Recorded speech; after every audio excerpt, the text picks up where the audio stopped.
आज हम पढ़ेंगे एक बार मैग्नेट को किसी एक्सटर्नल मैग्नेटिक फील्ड में बाह्य चुंबकीय क्षेत्र में उसमें उसको घुमाने में किया गया कार्य एवं उसकी स्थितिज ऊर्जा। चलिए पहले डायग्राम बनाते हैं। क्या है कि एक मैग्नेट है, वो आराम से ऐसे रखा हुआ है, इसको लंबा करते हैं, ठीक। इसका ये सिरा N, इसका ये सिरा S है। किसी एक्सटर्नल मैग्नेटिक फील्ड में मैग्नेटिक फील्ड ऐसे करते हैं, इसे बोलते हैं बाह्य चुंबकीय क्षेत्र।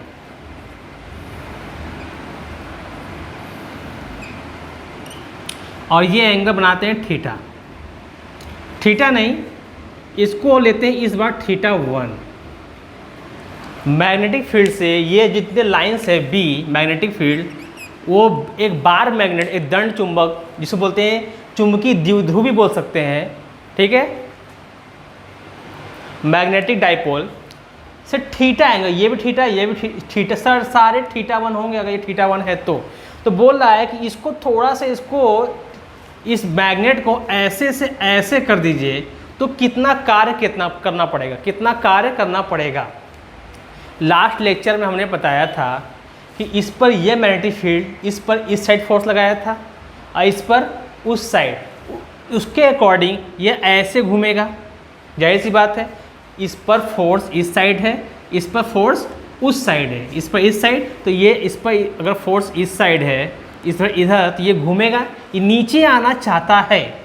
अगर मैं इसको उठाकर ऐसे करना चाहूँ तो एक्सटर्नल फोर्स लगेगा, एक्सटर्नल एक बल लगेगा जो कि इसको इस मैग्नेटिक फील्ड जो फोर्स लगा रहा है इस मैग्नेट के ऊपर, इसके लिए मुझे बाहर से एक फोर्स लगाना पड़ेगा।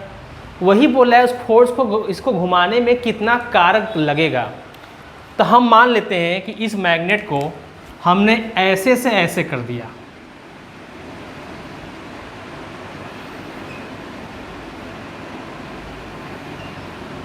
अगर ये डायग्राम समझ में आ रहा है तो ध्यान से देखिएगा। ये सिरा N यहाँ चला गया, ये S इस साइड चला गया। क्या हुआ है, ये ऐसे था, ऐसे से ऐसे हो गया। अभी ये θ1 पर है, अब ये ऐसे हो गया, तो इसी लाइन से, इस चुंबकीय क्षेत्र के लाइन से कितना एंगल बन रहा है, इसको करते हैं θ2। ठीक है, यहाँ तक क्लियर। ये मैग्नेट ऐसे था θ1 पर, ऐसे से ऐसे कर दिए तो ये θ2 गया, इसी लाइन से बन गया θ2। तो बोल रहा है कि θ1 से θ2 घुमाने में कितना कार्य करना पड़ा। लास्ट लेक्चर में हमने ये बताया था कि अगर ये कोई पार्टिकल एंगल बनाकर गोल गोल घूम रहा है तो वहाँ एक बल आघूर्ण होता है, इसे बोलते हैं टॉर्क। ठीक है, तो टॉर्क का फार्मूला क्या आया था, टॉर्क का फार्मूला आया था tau equal to mb sin theta. ठीक है, ये आ गया। कार्य निकालने के लिए काम करते हैं कि इसको जो θ1 से θ2 डायरेक्ट नहीं ले जाते हैं, इसको माइनर, अत्यंत सूक्ष्म कोण, हल्का सा विस्थापित, हल्का सा इसको डाइवर्ट करते हैं। मतलब क्या कहा जा रहा है कि इस मैग्नेट को यहाँ से यहाँ हल्का सा एकदम, इसी मैग्नेट को यहाँ पर ये ऐसे करते हैं, dθ रिप्लेस किया गया है। इसको डॉट बनाइए, चाहे डायरेक्ट को फर्क नहीं पड़ता है। डायग्राम अगर समझ में आ रहा हो तो ये मैग्नेट, ये नीला वाला जो लाइन दिख रही है, θ1 से θ2 चला गया, पर हम ये करते हैं उससे पहले ये dθ, इसे बोलते हैं अत्यंत सूक्ष्म कोण से हम इसको डाइवर्ट कर दिए, ले गए θ1 से dθ ले गए, तो उसमें कितना कार्य किया गया देखेंगे। अत्यंत सूक्ष्म कोण dθ से, अत्यंत सूक्ष्म कोण dθ ले जाने में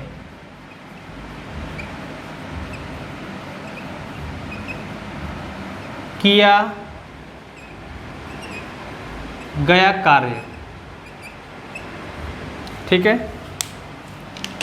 अब कार्य का फार्मूला आप लोग पढ़ चुके हो, बल गुणे विस्थापन। W/F इंटू डी, पर वो तब होता है जब कोई पार्टिकल सीधा स्ट्रेट चल रहा है। यहाँ पे पार्टिकल गोल गोल एक ही स्थान पर गोल गोल घूम रहा है, उस कंडीशन में जो कार्य का फार्मूला होता है, यहाँ हमने हल्का से डाइवर्ट किया तो W की जगह पर हो जाएगा dW, कार्य हो गया।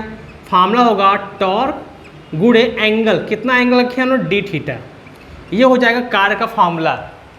क्या है, हल्का सा इस मार्कर को अत्यंत हल्का से बस हिलाया गया है, उसमें काम भी हल्का से स्मॉल ही हुआ होगा, तो W से D, जिसके आगे स्मॉल d लग जाता है, मतलब वहाँ बहुत छोटा काम हुआ है, हर चीज़ छोटी हो गई है। जैसे ये लेंथ है x है, तो एक लेंथ है, अगर लेकिन इसको ds कर देंगे तो अत्यंत सूक्ष्म लेंथ हो जाएगा, यानी बहुत ही बस ये छोटा सा लेंथ को हम ds कहेंगे। और ये s दिखा रहा है, ये बड़े लेंथ को दिखाता है, ये लेंथ ये x बड़े लेंथ को दिखा रहा है, ये बहुत ही छोटे लेंथ को। इसी तरह जिसके आगे d लग जाता है मतलब बहुत छोटा चीज़ हो गया है। इस तरह थीटा था, थीटा का आगे लग गया d थीटा, अगर ये दिख रहा हो साफ साफ तब, ठीक है। चलिए इसकी बात, d थीटा दिख रहा होगा यहाँ पर,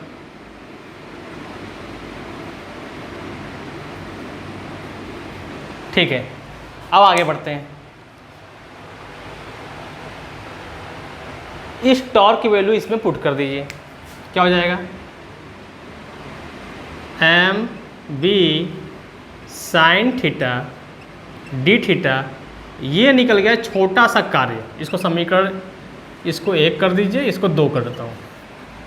हम ये जान गए कि किसी मैग्नेट को, किसी चुंबकीय द्विध्रुव दंड चुंबक को हल्का से घुमाने में कितना कार्य लगा, इतना कार्य लगा, तो इसको θ1 से θ2 तक ले जाने में कितना कार्य लगेगा। अब इसके लिए किसी भी छोटे चीज़ को निकालने पर बड़े रूप में लाना होता है, तो वहाँ केवल करना पड़ता है समाकलन, इंटीग्रेशन। तो लिखेंगे इसका अब हम इंटीग्रेशन करेंगे टोटल वर्क डन निकालने के लिए, कुल कार्य निकालने के लिए। θ1 से θ2 तक ले जाने में किया गया कार्य, किया गया कुल कार्य, कुल लिख देते हैं, टोटल क्या हो जाएगा। अब ये dW से ये बन जाएगा W, क्या किया हमने, इंटीग्रेशन, समाकलन किया, इसका कर दिए समाकलन। समाकलन मतलब होता है टोटल वर्क डन। इसकी वैल्यू यहाँ रखिए, क्या हो जाएगा, mb sine theta D theta. अब एक काम की बात, लिमिट लगाएंगे, डी जो स्मॉल होता है D theta D S D T जो भी, उसी का लिमिट लगता है।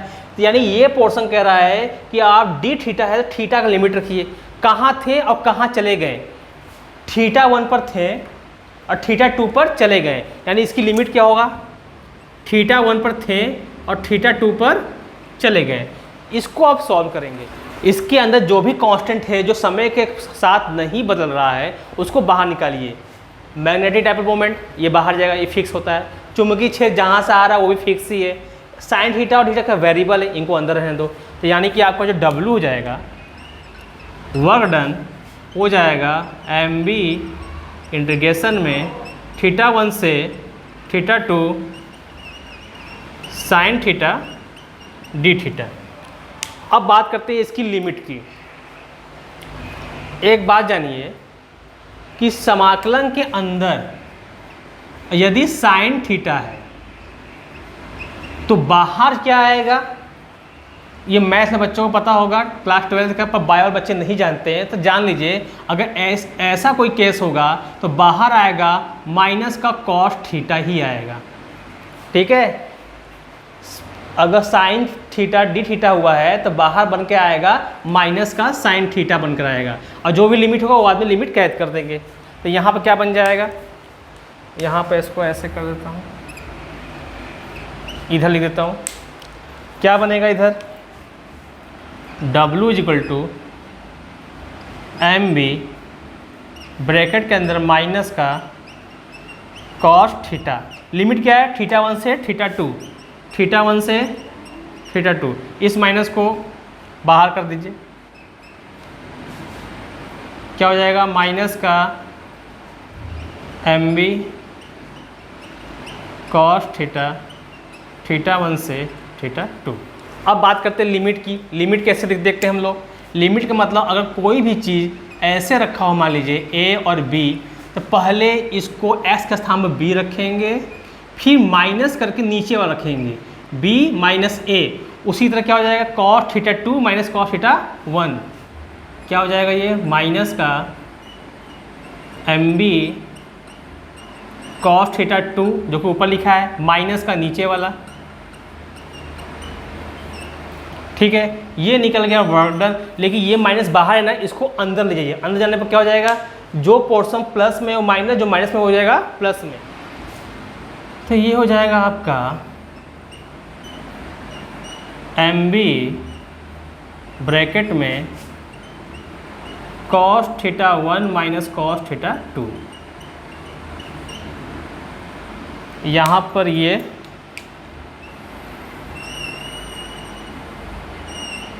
निकल चुंबक को, जो द्विध्रुव दो ध्रुव होते हैं मैग्नेट में, एक एन एक एस, किसी बार मैग्नेट को हमने थीटा 1 से थीटा 2 तक ले जाने में कितना कार्य हमें बाहर से जो करना पड़ा वो इतना है।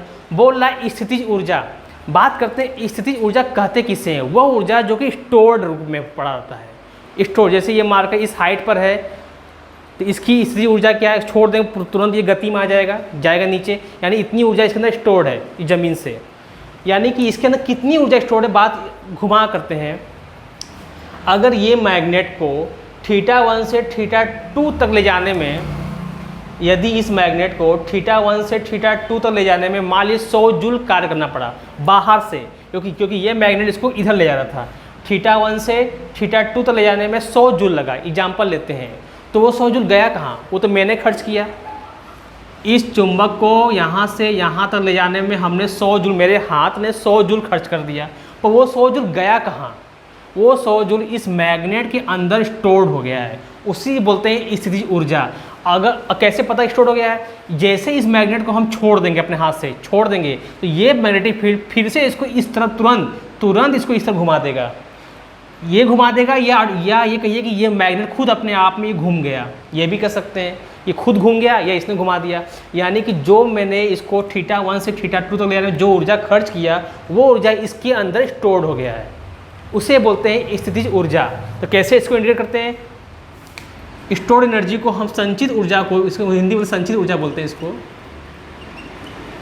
संचित ऊर्जा। स्टोर्ड एनर्जी को यू से दिखाते हैं। सेम फार्मूला, केवल यू लग गया है, सेम फार्मूला। क्या जाएगा, एम बी ब्रैकेट में cos थीटा 1 से cos थीटा 2।